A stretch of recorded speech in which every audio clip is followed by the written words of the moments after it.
O tema que eu quero compartilhar com vocês hoje é: Jesus ressuscitou.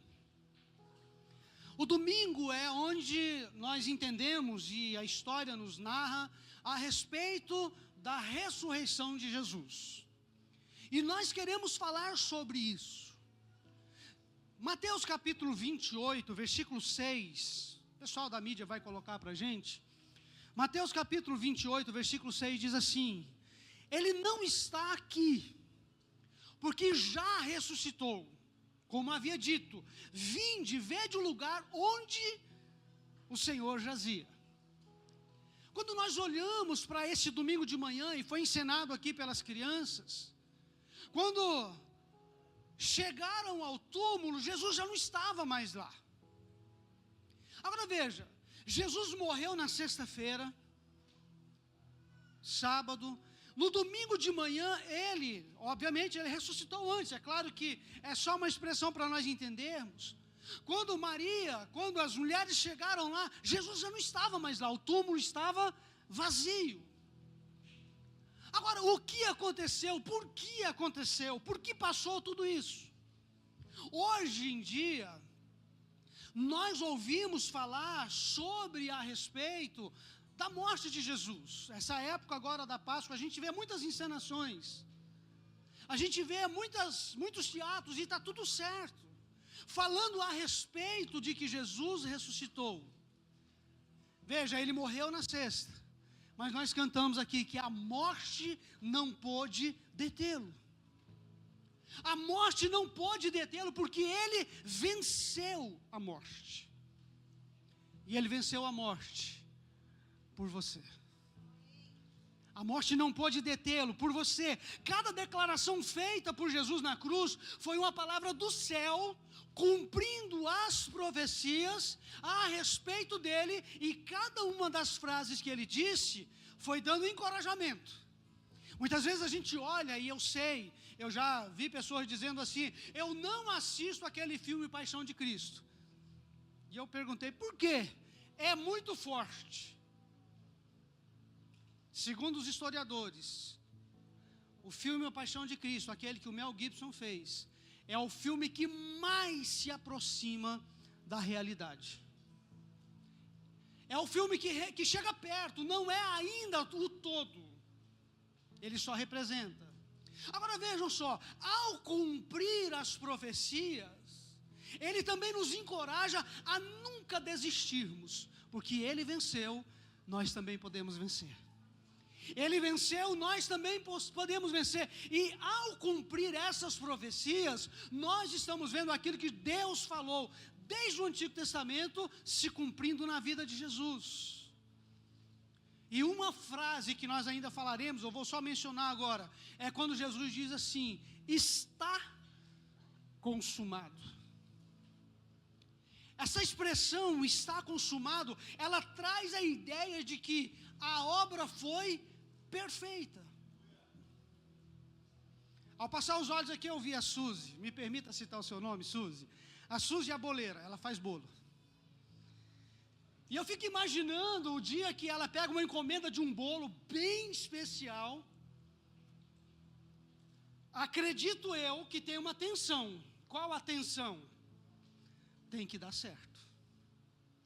Tem que fazer tudo certinho, porque senão vão atrapalhar o casamento, a noiva, a festa. Aí tem questão de horário, questão de ingrediente, se vai ficar tudo certinho. E eu imagino que ao terminar tudo, olha e pega todos os detalhes, e ela vai dizer o quê?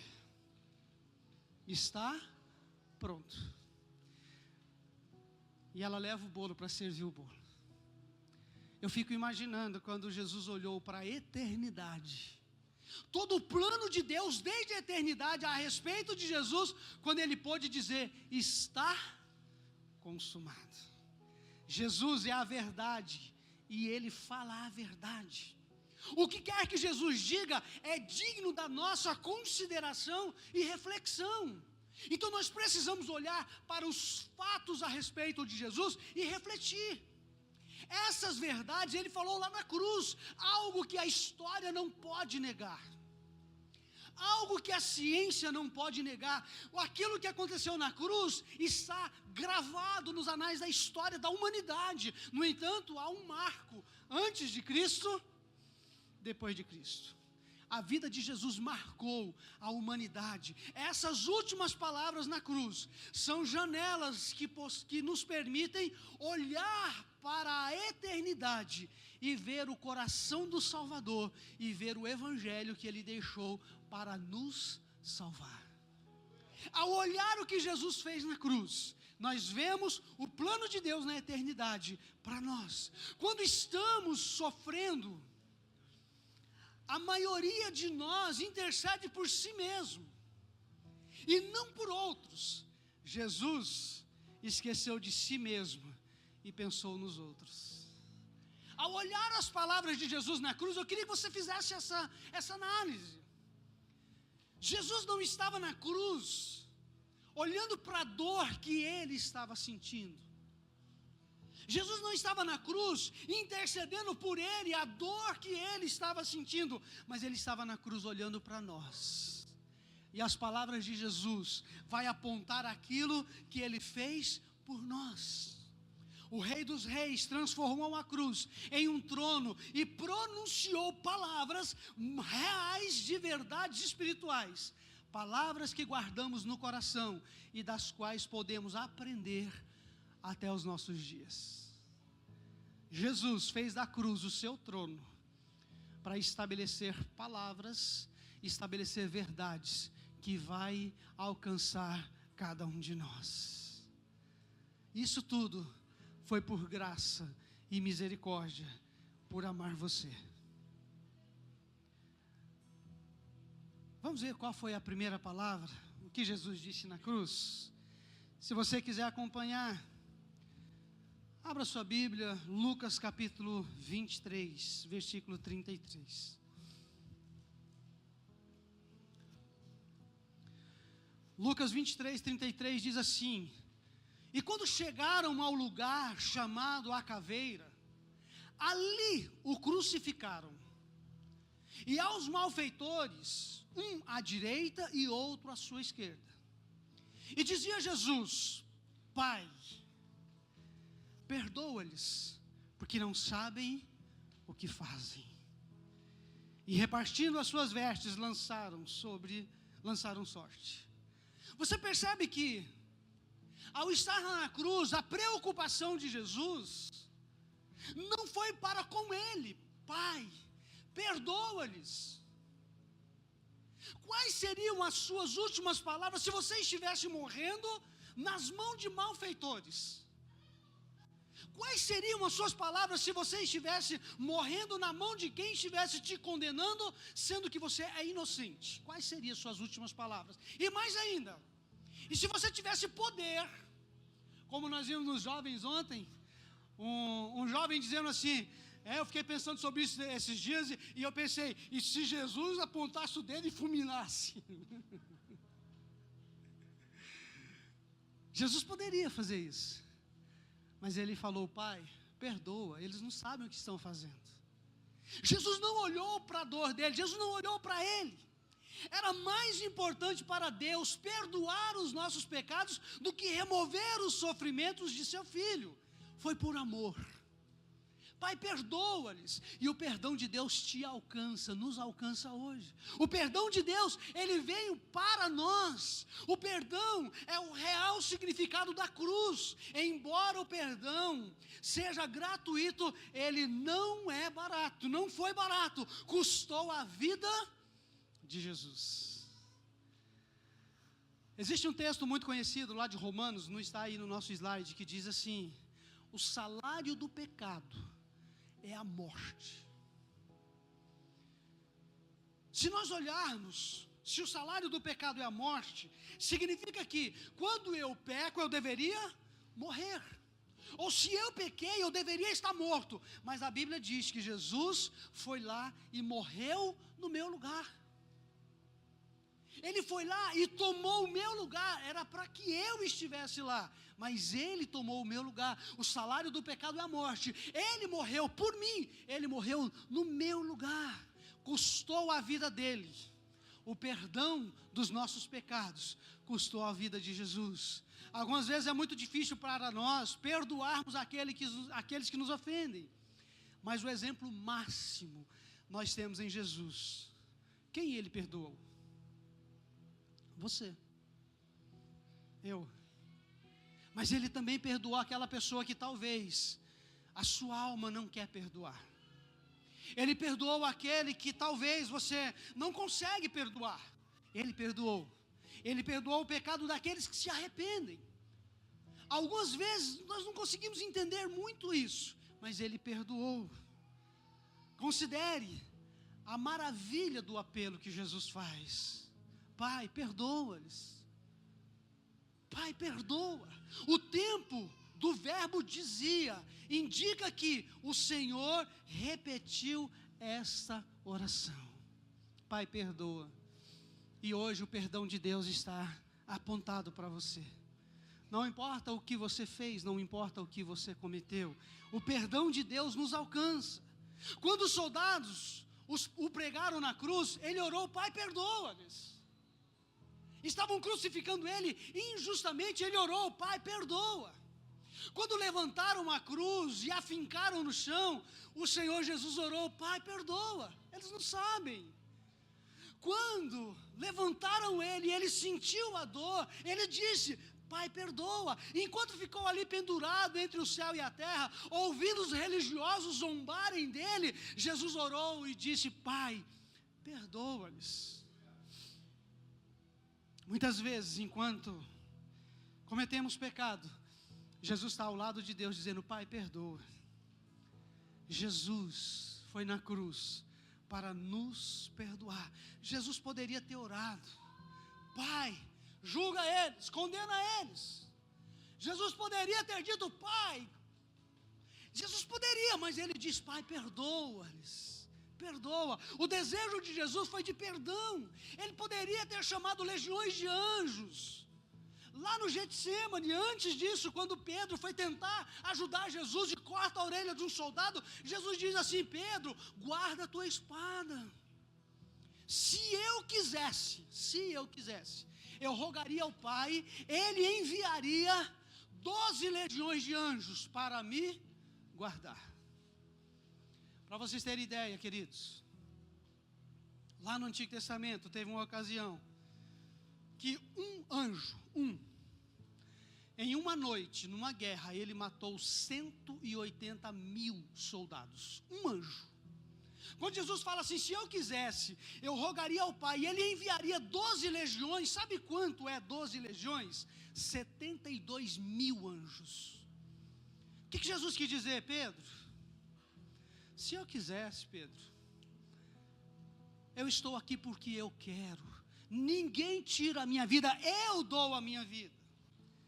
Nós muitas vezes, nós não conseguimos entender isso. Eu e você talvez desejaríamos qualquer outra coisa, mas Jesus desejou perdoar. Jesus não só estava cumprindo a profecia do Antigo Testamento, mas também praticando a verdade que ensinaram aos seus discípulos.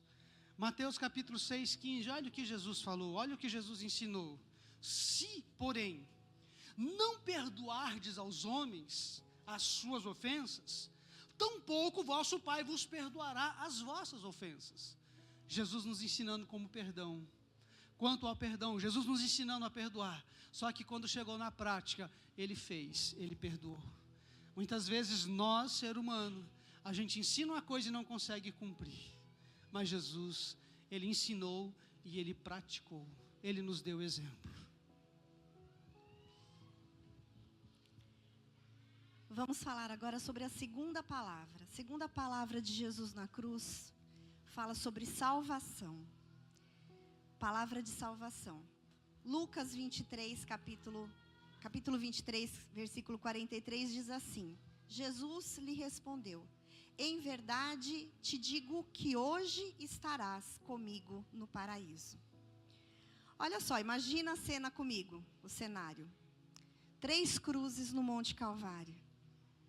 Jesus Cristo, o justo, em uma das cruzes, ali sobre a cruz de madeira, no meio de 2 criminosos. 2 homens que tinham realmente cometido um crime, estavam ali sendo crucificados, juntamente com Jesus, que não tinha cometido crime nenhum. Amor, apertei alguma coisa sua aqui, desculpa. Por isso que eu tenho papel, gente, porque tecnologia não é comigo. Por isso que o meu é papel. Eu aperto e não muda de lugar. Desculpa, volta o foco.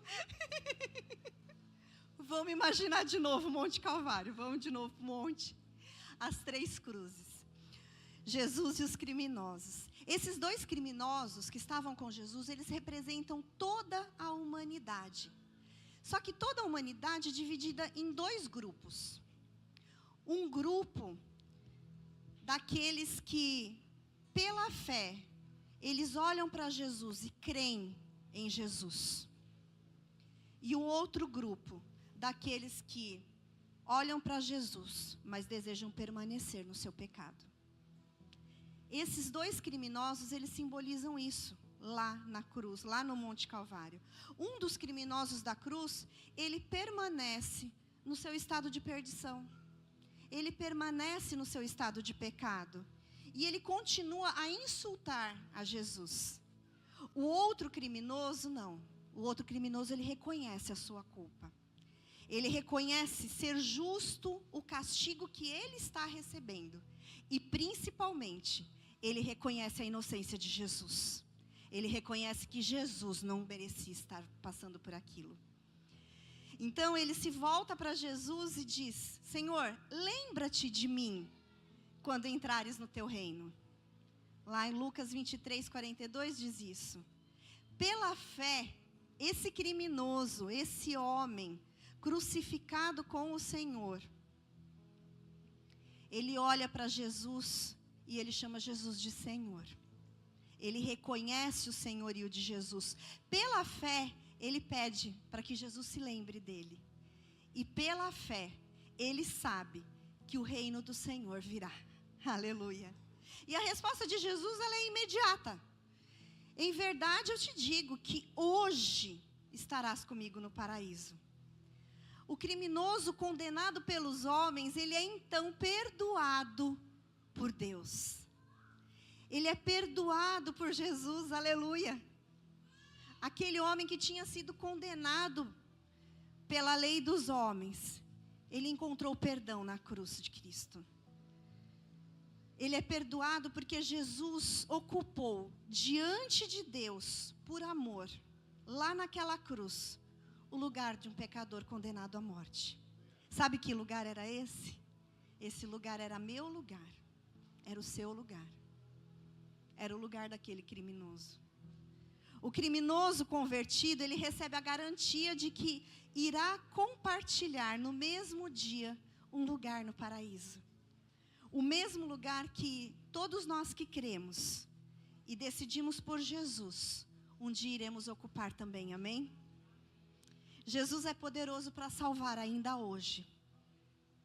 E para nos dizer ainda hoje que temos um lugar nesse paraíso. Em verdade, eu te digo que hoje estarás comigo no paraíso. Hoje simboliza agilidade. Estarás. É uma certeza que Jesus nos dá. Comigo é a melhor companhia. E no paraíso, que é o melhor lugar. A terceira palavra ou frase de Jesus, João capítulo 19, 26 e 27, diz assim: Vendo Jesus sua mãe e junto a ela o discípulo amado, disse: Mulher, eis aí teu filho. Depois disse ao discípulo: Eis aí tua mãe. Dessa hora em diante, o discípulo a tomou para casa. O interessante aqui, queridos, que Jesus, humanamente falando, ou na condição humana, ele não desprezou aquela que cuidou dele. Ele não deixou os seus ou a família desamparada.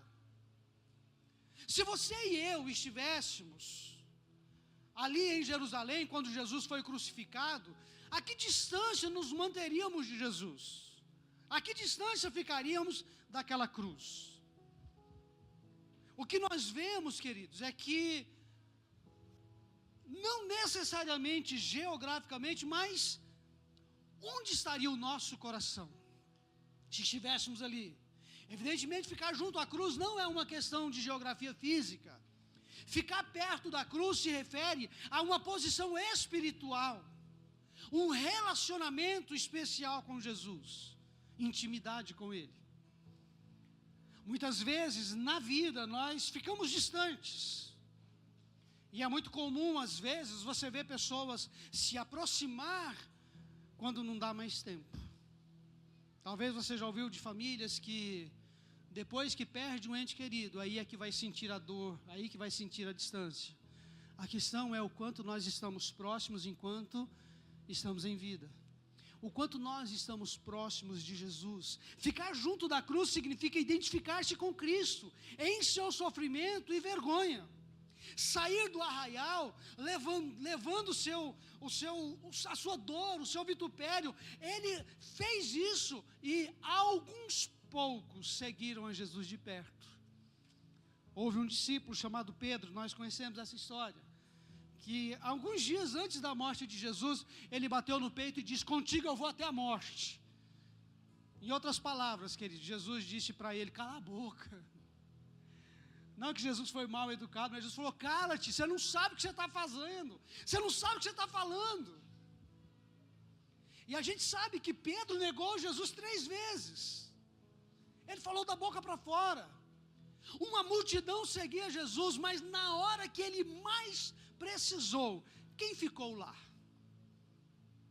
Quem ficou próximo? Maria e o discípulo amado, João. A pergunta que eu posso fazer para nós: quem somos nós na multidão? Somos aqueles que estão seguindo a Jesus de perto ou somos aqueles que estamos longe? E é interessante que a multidão que seguiram Jesus, muitos talvez, lá na sexta-feira gritaram: crucificam, crucificam. Mas houve alguns que seguiram a Jesus de perto, em especial Maria e João, ficaram próximos, a ponto de Jesus não precisar gritar. Pela narrativa do texto, Jesus não disse: você aí, Maria, não. Pela a narrativa do texto, eles estavam perto, porque ele fala de forma simples: mulher, eis aí o teu filho, eis aí a tua mãe. E a Bíblia diz que daquele momento em diante, João assumiu a responsabilidade de cuidar de Maria. Se você olhar a história, você vai ver que na época, a responsabilidade de cuidar dos pais, de cuidar da família, era do filho mais velho. E nessa ocasião, quando Jesus morre, José já tinha morrido.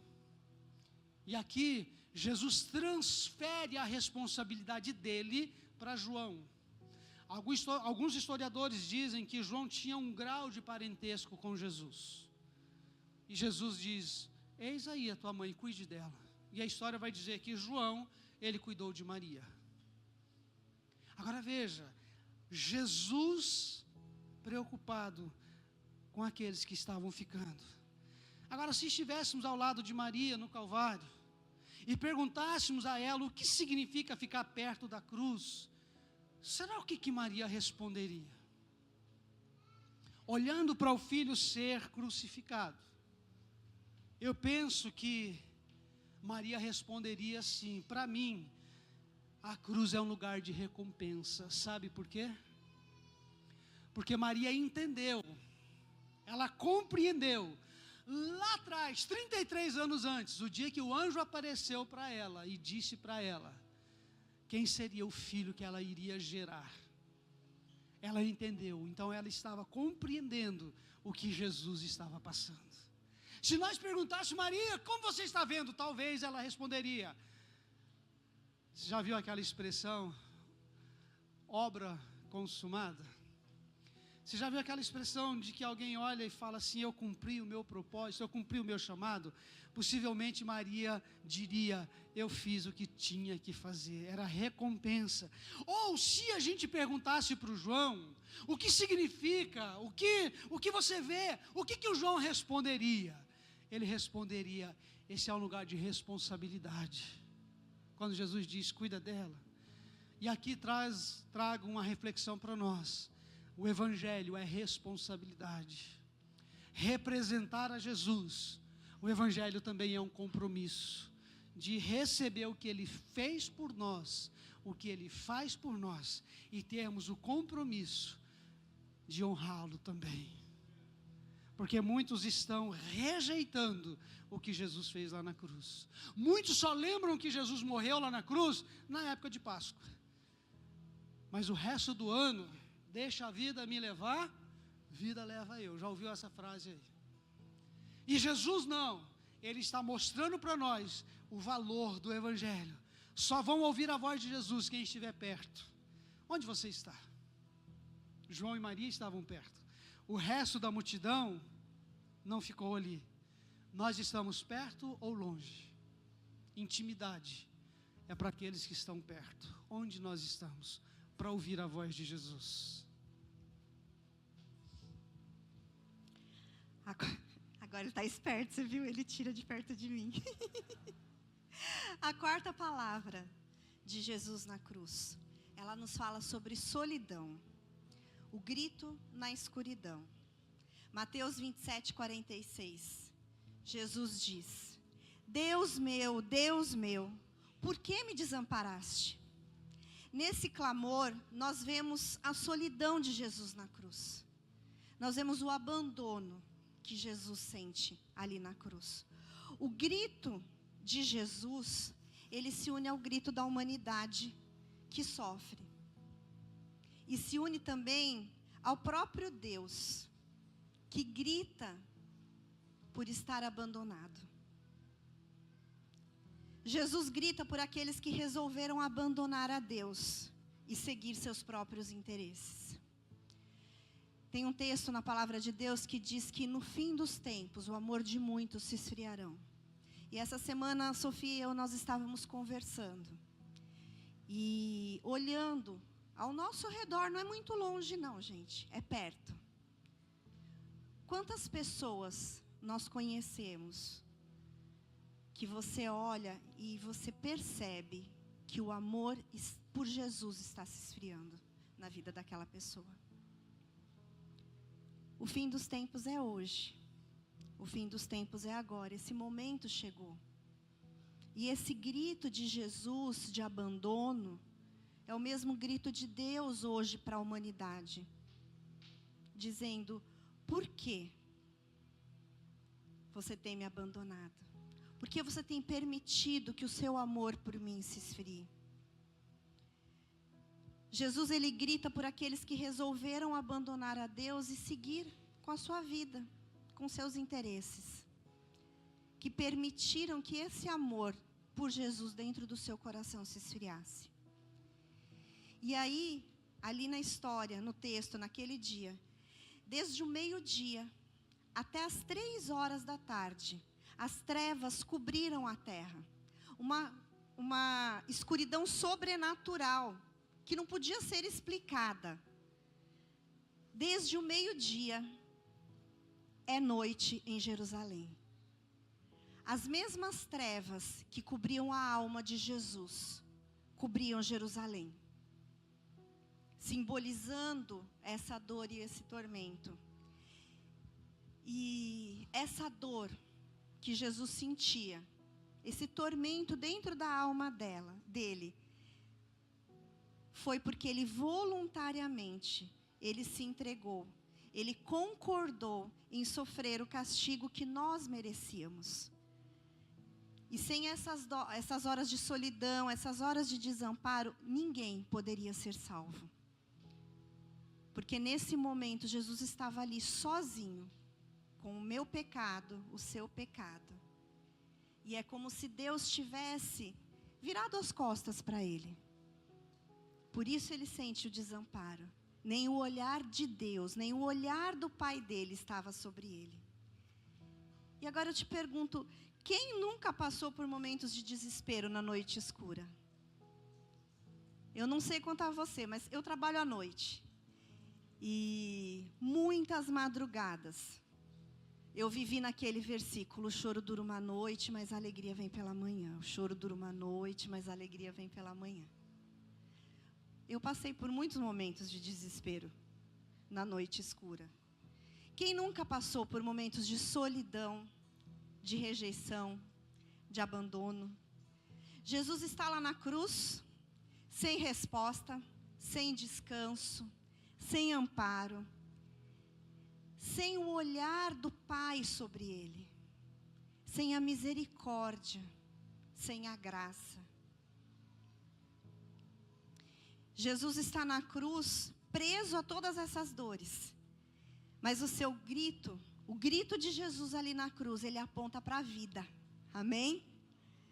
Nos dias de hoje, ele continua gritando por tantos que o abandonaram e não querem ouvir sua voz. Jesus sofre a eternidade do nosso castigo, sob o peso esmagador dos nossos pecados.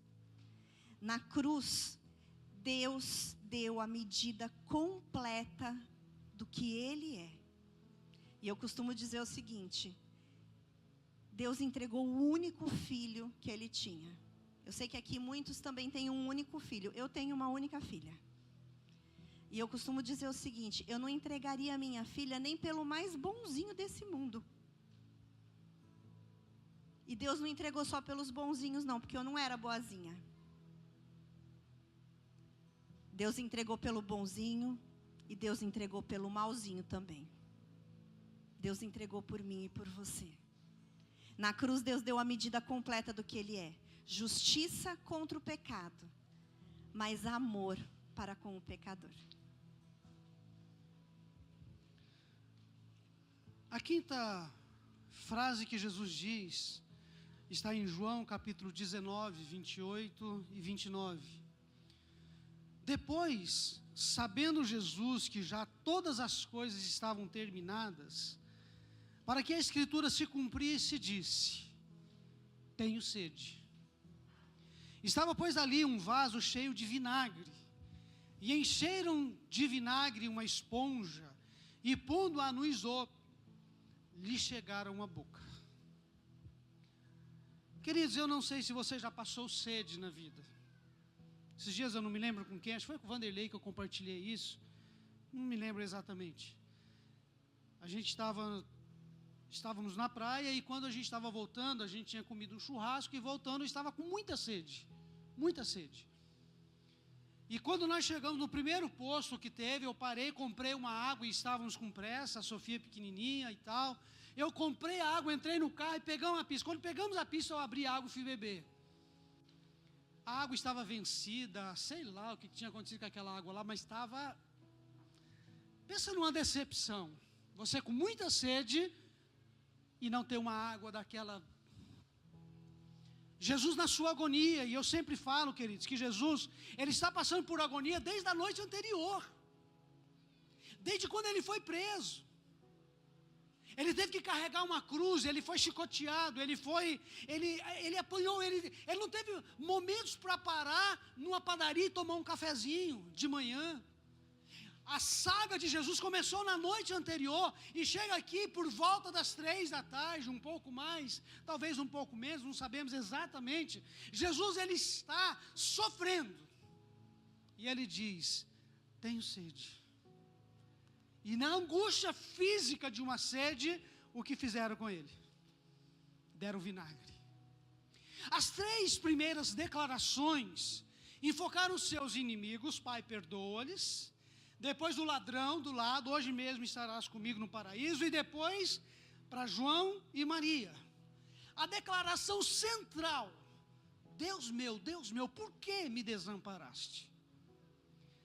A declaração que nós vemos agora, nas 3 últimas, o Senhor enfoca a si mesmo, não no sentido de culpa. Mas olha o que Ele fala: tenho sede. O seu corpo teve sede, mostrando para nós a humanidade de Jesus. Ele veio como homem. Quando ele fala está consumado, ele está demonstrando a alma dele, aquilo que ele veio fazer. E quando ele diz a Deus, a ti entrego o meu espírito, Pai, em tuas mãos entrego o meu espírito, ele está demonstrando a estrutura que nós também somos: espírito, alma e corpo. Nos mostrando que corpo, alma e espírito, tudo foi oferecido pelo Senhor Jesus Cristo em total submissão à vontade do Pai. A alma de Jesus talvez não queria estar ali, no sentido de, quando ele fala lá no Getsemane: Pai, se possível, passa de mim esse cálice. A alma não queria, mas ele lutou contra, e ele falou: todavia, seja feita a sua vontade. A simples declaração tenho sede nos ajuda a ver 3 retratos de Cristo. Vamos ver esses 3 rapidinho. Primeiro retrato: o filho sofredor do homem. Mostra a humanidade de Jesus. Se ele venceu, nós também podemos vencer, amém? Quais são suas lutas? Quais são suas dificuldades? Significa que Jesus Cristo pode simpatizar conosco, identifica-se com as nossas dores e as nossas necessidades. É por isso que lá em Hebreu a Bíblia vai dizer que nós não temos um sumo sacerdote que ele não saiba quais são as nossas dores, porque ele, sendo tentado pelas mesmas tentações, ele não pecou. Então veja, o que Jesus está mostrando é uma identificação: um filho sofredor. Segundo, o servo obediente. Porque Jesus disse: tenho sede. Segundo João capítulo 19, foi para que as escrituras fossem cumpridas. A gente vai ver profecias a respeito de Jesus no Antigo Testamento. Elas se cumprem. Que escrituras são essas? Lá em Salmo 69, versículo 21, vou só mencionar: porque alimento me deram, fel, e na minha sede me deram a beber vinagre. Se você olhar, mais de 700 anos antes, já estavam profetizando o que faria com Jesus lá na cruz. Na sede dele deram vinagre. Ele mostrando para nós que as profecias a respeito de Jesus estavam se cumprindo integralmente. A grande preocupação do Senhor não era tanto a sua necessidade física, como a necessidade de obedecer a palavra de Deus. Em tudo que disse e fez, Jesus obedeceu a palavra. Ele não estava reclamando do que ele estava passando, mas ele estava demonstrando que estava se cumprindo aquilo que foi escrito a respeito dele. A terceira: o Salvador amoroso dos pecadores. Jesus tinha sede, é certo, por causa da agonia física que experimentava, mas ele havia acabado de atravessar aquelas 3 horas ali de escuridão, em que o sol velava a sua face, e nesse período de trevas, ele exclama: Deus meu, por que me desamparaste? Na agonia física, nesse período, o Senhor Jesus foi feito pecado por nós. Ao completar a grande troca para a nossa salvação, suportou o inferno por nós, e aí ele teve sede. Isaías 53 vai dizer que ele levou sobre si as nossas dores e os nossos pecados. Nesse momento ele recebe sobre ele, os nossos pecados, e é por isso que o corpo físico vem a reagir.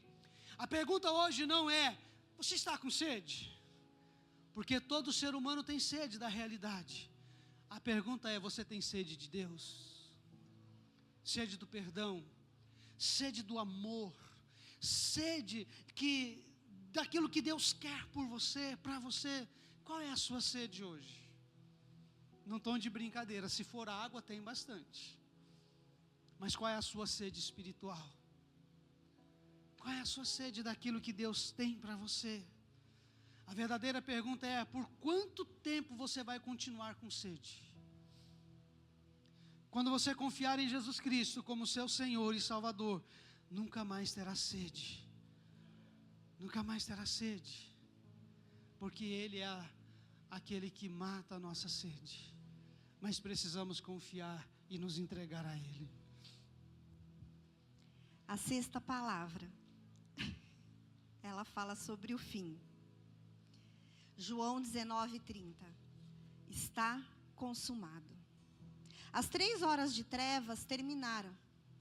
Essa sexta palavra é como se fosse a assinatura de Jesus.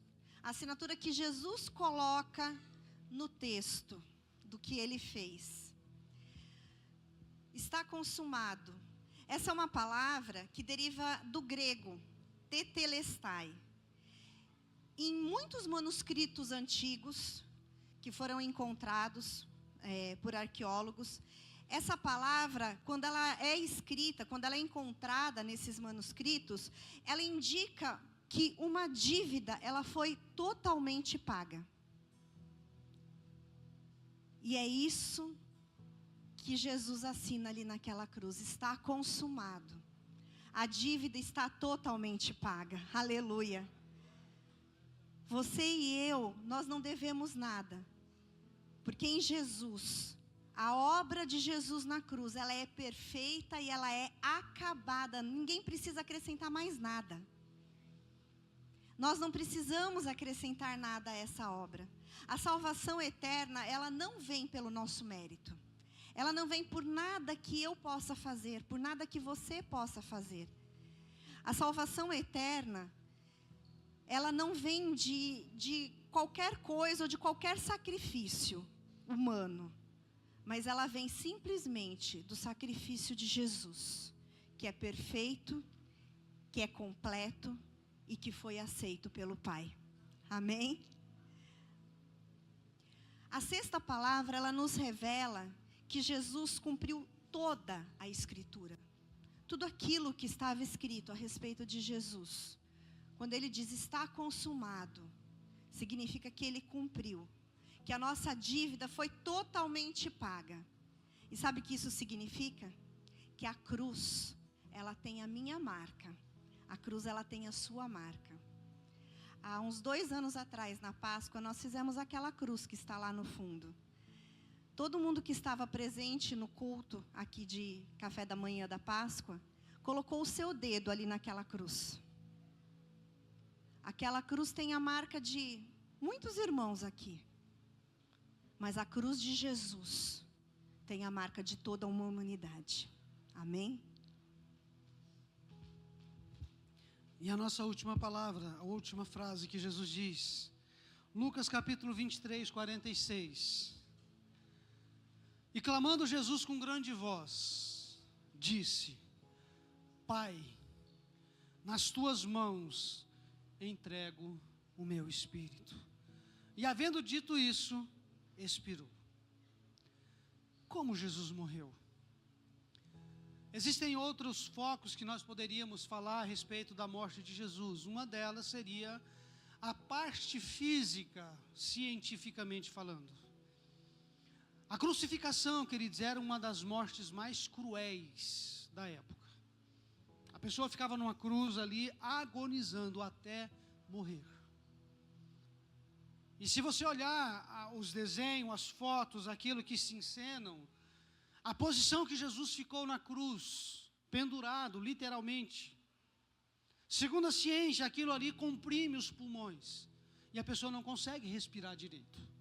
É agonizante. Mas Jesus teve força, e é interessante que a última frase que Jesus fala, o texto que nós lemos, eu vou repetir. E clamando Jesus com... O que está escrito no texto? Com grande voz, com alta voz. De onde ele tirou força para falar isso, ou para fazer isso? Se ele estava fisicamente debilitado. Mas ele quis deixar, como nós já mencionamos, a marca na eternidade daquilo que ele veio fazer. E quando ele diz, Pai, nas tuas mãos entrego o meu espírito, é porque antes ele tinha dito, está consumado. Toda a obra, todo o plano, tudo aquilo que foi planejado desde a eternidade, está consumado, tudo foi feito. A ti entrego o meu espírito. E ele morre. Em primeiro lugar, ele realmente morreu. Sua morte não foi uma ilusão, não foi uma ilustração. Ele realmente morreu. Ele não veio encenar algo, ele morreu. Ele morreu confiante na presença do Pai. Isso nos mostra a intimidade que Jesus tinha com ele. Pai, a ti entrego o meu espírito. Nesse mesmo momento, queridos, quando nós estudamos a história, era Páscoa. E toda Páscoa havia o sacrifício por causa da Páscoa. Quando você vê lá em Êxodo capítulo 12, quando é instituído a Páscoa, Deus mandou matar um cordeiro. Aquele cordeiro era para pegar o sangue dele, passar nos umbrais da porta, para que fosse uma marca daqueles que creram. E toda festa de Páscoa se faziam os mesmos sacrifícios, encenando o que foi instituído lá atrás. A história vai nos dizer que nesse mesmo momento que Jesus estava sendo crucificado, mais de 100.000 cordeiros estavam sendo mortos, por causa dos sacrifícios que faziam reais. E o sangue de Jesus, o verdadeiro Cordeiro de Deus, também foi morto, exatamente como foi prefigurado lá atrás. Por isso que Jesus pode dizer, está consumado. As 3 orações feitas da cruz estão ligadas às Escrituras. Quando Jesus orou, Pai, perdoa-lhes, porque não sabem o que faz, ele estava cumprindo Isaías 53. Pelos transgressores ele intercedeu. Depois você pode ler o Isaías todo, Isaías 53. Quando gritou, Deus meu, por que me desamparaste? Estava citando o Salmo 22, que também está dizendo essas palavras que ele disse. Quando diz, Pai, nas tuas mãos entrego o meu espírito, ele está citando o Salmo capítulo 31. As profecias ditas sobre ele estava cumprindo integralmente. O Senhor Jesus vivia pela palavra de Deus. Se você vive pela palavra de Deus, pode morrer pela palavra de Deus. Ele morreu cumprindo exatamente o plano. Não mataram Jesus. Jesus não saiu do plano, pelo contrário, o plano era que ele morresse. Paulo vai dizer lá numa das cartas dele que se as autoridades da época tivessem a revelação do que seria a morte de Jesus, não teriam crucificado eles. Eu costumo brincar que se eles soubessem o que seria a morte de Jesus, Jesus estava vivo até hoje. Mas por não saber, mataram, e matando cumpriu o propósito de Deus. Ele morreu voluntariamente. Que segurança tem de que iria sentir confiança na hora da morte? A única segurança que temos é a palavra de Deus. Ele morreu confiante na presença e na promessa do Pai, porque ele sabia o que estava escrito sobre ele lá no Antigo Testamento. Ele morreu vitorioso. Jesus gritou, Pai, em tuas mãos entrego o meu espírito, porque ele sabia que naquele momento a obra estava consumada. O Senhor Jesus Cristo realizou a obra que Deus lhe deu para fazer, e quando rendeu o espírito, vários milagres aconteceram. O véu lá no templo se rasgou, de cima para baixo. Deus abriu o caminho para o Santo dos Santos. É interessante, queridos, que antes de estudar, antes de conhecer a Bíblia, no sentido de estudar, quando eu ouvia dizer o véu se rasgou, eu imaginava, eu não sei se você passou por isso. Eu imaginava que o véu era aquele negócio que a noiva coloca, não é isso? O véu e grinalda que fala, não é isso? Eu achava que era aquilo lá o véu, mas não é, queridos. Segundo os historiadores, as medidas desse véu, ele tinha de 30 a 50 centímetros de espessura, era um tecido com várias camadas de linho. Esse véu não se rasgava de cima para baixo, fácil. Quem rasgou esse véu foi Deus, abrindo o caminho. Por isso que lá em Hebreus diz, pelo novo e vivo caminho, nós temos acesso ao Pai. Jesus nos deu esse acesso. Jesus lá na cruz fez com que o véu se rasgasse, para que nós pudéssemos ter acesso a Jesus. A cruz de Jesus Cristo é muito mais do que um símbolo de fé cristã. Ela é o segredo da vida. A cruz de Jesus é onde marca a nossa salvação, para que o povo de Deus, ou melhor, para o povo de Deus, a cruz significa liberdade, no qual temos a redenção pelo seu sangue. Somos livres do pecado, não somos mais escravos do pecado. A cruz de Cristo nos resgatou, a cruz de Cristo nos perdoou. Se nós nos identificarmos com Cristo em sua vitória no Calvário, nossos corações e mentes terão nova direção ao se encontrarem nas coisas do céu. É a cruz de Cristo que nos leva a Ele. É o Calvário.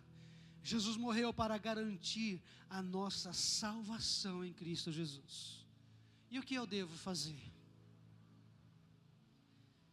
Vou te pedir mais alguns minutinhos, já estamos encerrando. O conceito de morte que a Bíblia traz para nós é o conceito de separação. Eu vou usar as minhas mãos para você entender.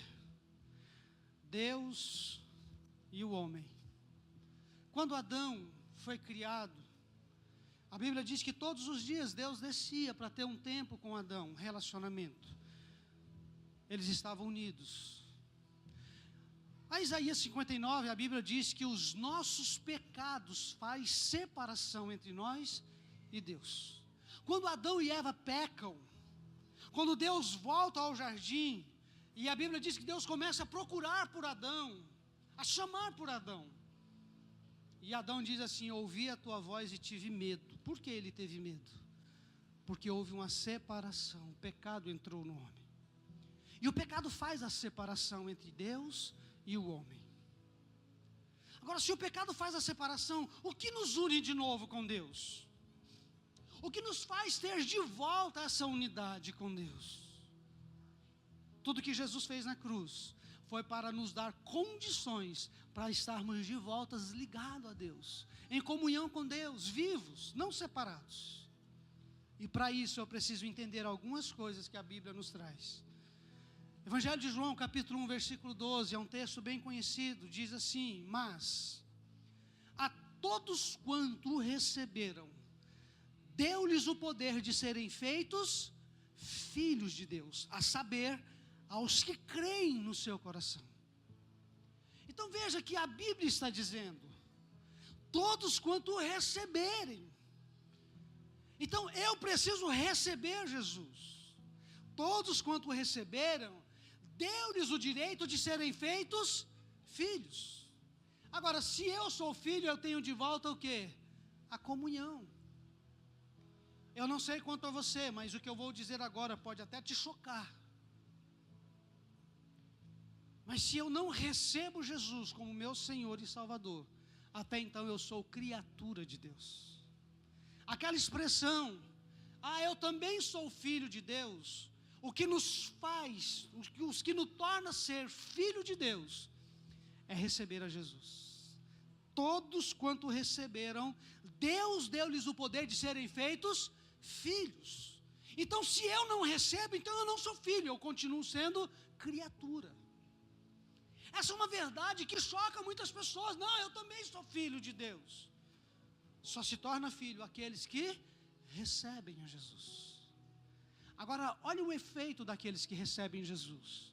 2 Coríntios capítulo 5, versículo 17 diz assim: assim que, se é condicional, não é isso? Se, eu posso estar ou não. Se alguém está em Cristo, nova criatura é. As coisas velhas passaram, eis que tudo se fez novo. Vamos olhar de novo para esse texto. Assim que, se alguém está em Cristo, o que eu preciso fazer para que eu possa estar em Cristo? O texto de João 12, todos quanto o receberam. Se eu recebo, a Bíblia diz que eu me torno filho, então eu estou em Cristo. Eu preciso recebê-lo. Assim que, se alguém está em Cristo, nova criatura é. O que é algo novo? Algo novo. Você se torna uma nova criatura. E isso aqui, queridos, se eu entendo isso aqui com profundidade, eu vou entender que Deus está me dando a oportunidade de começar de novo. O que é ser uma nova criatura? O que é ser algo novo? É algo novo. Aí a Bíblia diz assim: as coisas velhas passaram. Querido, deixa eu te dizer, Deus, quando perdoa os nossos pecados, Ele não nos joga na cara de novo. Ele perdoa, e a Bíblia diz que Ele joga no mar de esquecimentos. Nunca mais Ele vai jogar na sua cara que você pecou. Em outras palavras, Deus perdoa os teus pecados, Deus te purifica, e dos teus pecados Ele não lembra mais. E quem faz isso? É Jesus, por causa do sacrifício dEle lá na cruz, para te perdoar, independe de qual foi o pecado que você cometeu. Aquele que está em Cristo, nova criatura é. As coisas velhas passaram, eis que tudo se fez novo. Significa que, a partir de hoje, eu tenho uma nova vida. O que passou, passou. Aquilo que foi ruim, eu deixo para trás. Aquilo que foi experiência ruim, eu deixo para trás. Porque Deus me dá uma oportunidade de começar de novo. Esse é o Evangelho de um Deus que veio do céu, se fez homem, para perdoar os nossos pecados, para nos dar condição de termos vida em Deus. E se você me perguntar como eu faço isso, Romanos capítulo 10, versículo 9 diz assim: a saber, se, de novo é condicional, não é? Se eu tenho que fazer, ou não fazer, a decisão é minha. Se com a sua boca você confessares ao Senhor Jesus, e em teu coração crer que Deus o ressuscitou dos mortos, será salvo. Visto que com o coração se crê para a justiça, e com a boca se confessa para a salvação. Deus não exige nada de nós. Eu costumo fazer uma brincadeira. Se Deus tivesse cobrado um realzinho, para te salvar, você pagaria? Deus é tão bom, a graça de Deus é tão grande, que Ele não cobrou nada. É 100% de graça. A única coisa que você precisa fazer é decidir: eu quero. Só isso. O texto que nós lemos: com o coração eu creio, e com a boca eu confesso, recebendo Jesus, como João 1,12 diz: todos quanto o receberem, Deus deu-lhes o direito de serem feitos filhos. O que eu preciso fazer? Eu creio no meu coração, e eu confesso, para que o mundo espiritual saiba que eu decidi entregar a minha vida para Jesus. Para que o mundo espiritual, e quando eu falo mundo espiritual, inclusive as trevas, para que ela saiba que eu abandonei o pecado, que eu abandonei a outra vida, e estou entregando a minha vida para Jesus. Eu creio com o meu coração, e eu confesso com a minha boca. E o texto diz, vou ler de novo para você entender: a saber, se com a tua boca confessares ao Senhor, e em teu coração crê que Deus o ressuscitou dentre os mortos, serás salvo. É só isso. Eu não sei se você já tinha ouvido falar sobre isso, mas eu queria que você refletisse sobre tudo que Jesus fez na cruz por te amar. E se você gostaria de falar assim: eu quero tomar uma decisão em receber a Jesus na minha vida. Eu creio naquilo que Jesus fez, e eu quero entregar a minha vida. Eu quero receber Jesus como meu Senhor e como meu Salvador.